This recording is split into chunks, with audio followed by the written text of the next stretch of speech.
Hey guys, Mark Rogers here. We'll see how this goes. Just gonna try to give my personal story and testimony, let you all know where I'm coming from, man. Uh, I grew up in a Christian home, was raised completely Christian. My father was a pastor, died when I was 2, but my mom remarried her high school sweetheart. He's my dad. He raised me and my brother as his own. So I had a dad. I didn't even know about that until way later. But I was still raised in the church. I am a PK, but I wasn't a PK, but I kind of was. I was raised, 3 times a week in church, sing in the choir, do everything, play a sport, play an instrument. That's just how I was raised, which I'm thankful for. They raised me right.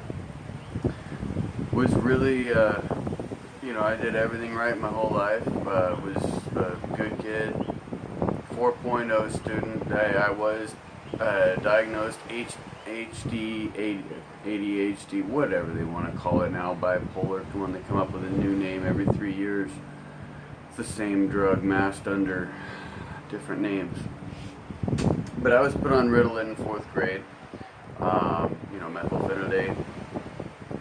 Yeah, that was in the 80s.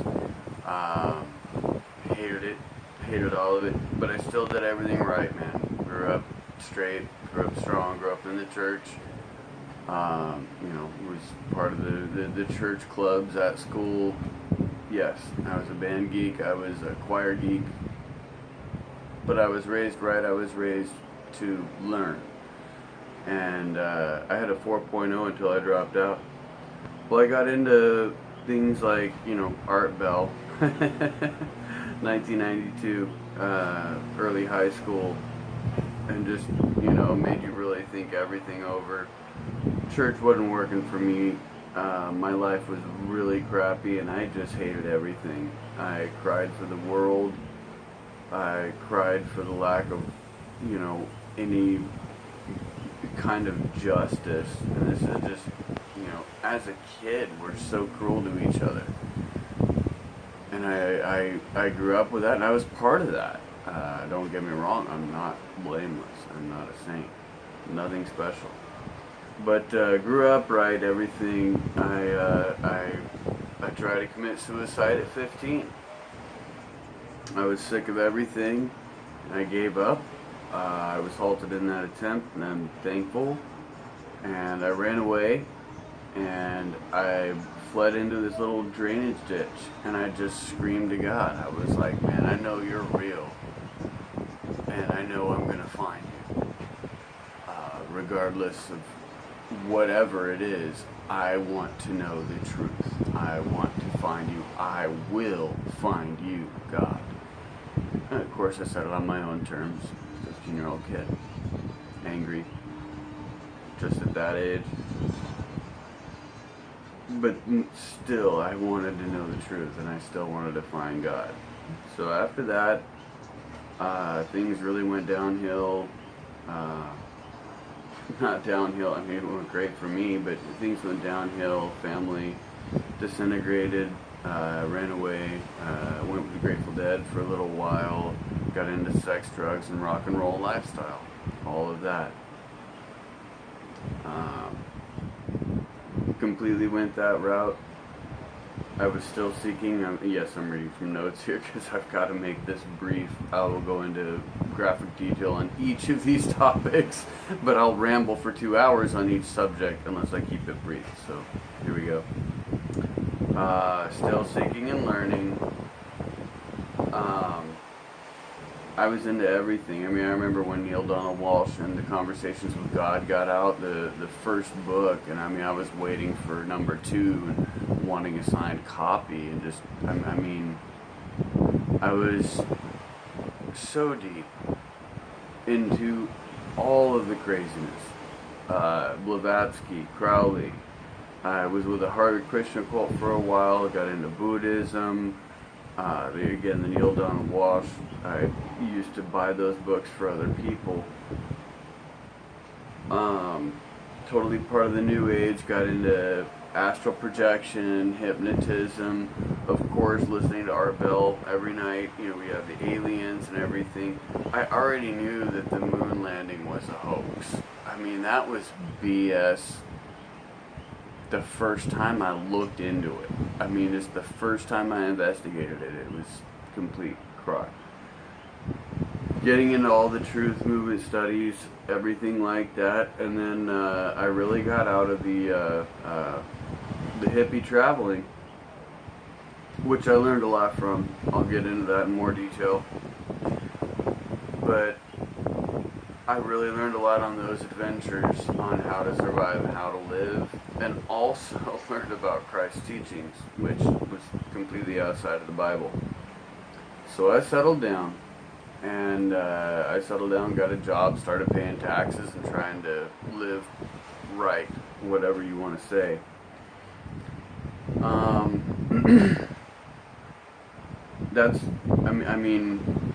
I still was always researching the truth. I still always kept the Bible as an open option. I could never deny the Torah. Being introduced to things like the Bible Code in the early 90s, if it's good enough for the CIA, it better be good enough for you, okay? That's a completely different story, but the Torah, the Septuagint, things like that, these are undeniable. So I couldn't debate the scriptures, but I completely debated everything about Catholic, pagan, Christian worship. There's no Sabbath. You celebrate Christmas and Easter, which are horrific holidays, completely satanic, and I will say that absolutely. For a long time, while rejecting Christ and running away from God, not running away from God, but trying to find God in my own terms, which really doesn't quite work. But I wouldn't even acknowledge a Christian unless they worship the Sabbath. I'm like, well, okay, then you just celebrate Satanism and you call it Sunday worship, and I bet you love Christmas. Oh yes, that's the day of our Lord's birth, and I could only laugh. I became a semi-expert on the the fallacies and the incorrectness of Catholic worship, and how it was a complete political system, and how it was created to manipulate the masses. I was preaching to that choir, bashing Christianity for how false it was for 20 years of my life. And you could never convince me to go back to that book. I believe the Torah was real. Don't get me wrong. The Septuagint, the Josh McDowell studies I've done, they had all convinced me. The Bible Code, the Torah Code, that's indisputable per the CIA. Again, the CIA isn't good enough for you. I'm sorry. You need to learn what's really going on in the world, but a lot of people don't even believe 9/11 was done by us. So I don't even know how to go there, but you all know that I've been that way before I came back into Christ. I didn't come back to Christ until 2010, late 2010. But even, early on, I was part of the 9/11 Truth Movement. We were handing out copies of Loose Change DVDs on the side of the road. Involved in every conspiracy research, but still doing, Wicca and pagan and metaphysics and The Secret. When The Secret came out, I laughed. I was like, okay, so you're going to tell me they give you the key to the universe, and you're going to use it to get a girlfriend and a Lamborghini and a good paying job and $1 million in a mansion? Like, how stupid is that? If you got the keys to the universe, you better start exploring. That's what I did with astral projection as a younger kid. I always knew this life is just a moment. This life is a blink of an eye. We're dead, we're gone, and our souls are eternal. Energy cannot be created nor destroyed, merely transformed. Matter cannot be created nor destroyed, merely transformed. Light cannot be created nor destroyed, merely transformed. It is all the same equation. And I do believe in some of the physical laws, even though I do completely preach flat earth. But the physical laws are immutable. There is no gravity. There is density in atmosphere and density in gaseous inside a contained system that's domed by the firmament. Complete. And that's okay. I studied astrophysics. Long ago. I don't like watching movies and distractions. I like documentaries. I learned as a kid, if I want to know something, I can teach myself it. And I spent so much time in libraries. I spent hours doing microfiche back in the day, if anybody remembers microfiche, back before the internet, good old days. When you're homeless, you spend a lot of time in the libraries. And I was homeless by choice because I was traveling. I was searching. So, came back to reality. I will ramble on about any of these topics. That's why I'm trying to keep this precise. Okay. I settled down in my mid-20s, and then things happened that I would only talk to people like David Carrico or Jesse Spots. Those are the only people that I would talk to about it, or Hands for Singer. That'll give you a hint, and most of you know who I'm talking about. Most of you don't know what I'm talking about, and it's good that way, because again, that's something that just people need to be protected. Things happened. I gave up. I was ready to die. I had done it all. I had traveled. I had had my fun. I had sowed my wild oats. I had been crazy. I had had a good ride, and I gave up. Yeah, about 22.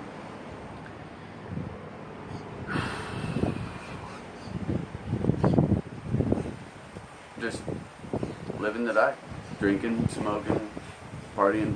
I mean, that's just, there was nothing else to do, no other focus in my life, and I really ran away from everything. I didn't trust any of my friends. I didn't trust any of my family. I ran away from everything.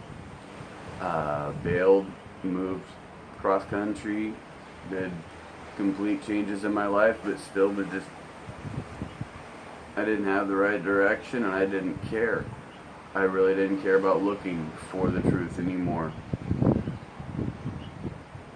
I was still all about learning the truth. I mean, that's just something that, Art Bell as a kid put into me, was just research it, and whether it's true or not, or whether you believe anything, or whether you buy into anything, you better do your own homework. Still always looking, of course, for the truth and for God. 9/11 happened. I'm gonna have to end this video because I'm limited to only 15 minutes, and I don't do editing, and I'm not gonna cut out any crazy stuff or do whatever, but I will do one more video that'll actually have my testimony. But that's my story up until 9/11. Again, just the bare bones, but it's been a wild and crazy ride. I've had some pretty cool adventures. I've had some pretty rough times. I've been in some great spots. I've been in some pretty scary situations. Again, I've completely come to the realization that it's all about God, and it's all about the scriptures. It's all about Jesus. And you need to be a judge for yourself on the scriptures and what they would say. And I will definitely get into that in more detail, because there's just so many things we do that's wrong. And I personally feel that's why it didn't work for me as a kid, and why I had to leave, and why I had to go traipsing off through the wilderness to be shown the truth. We'll get into a lot more of that next video, but I gotta end this one because, yeah, I'm at 14. Sorry. Alright, love you guys. God bless you. Shabbat Shalom, by the way.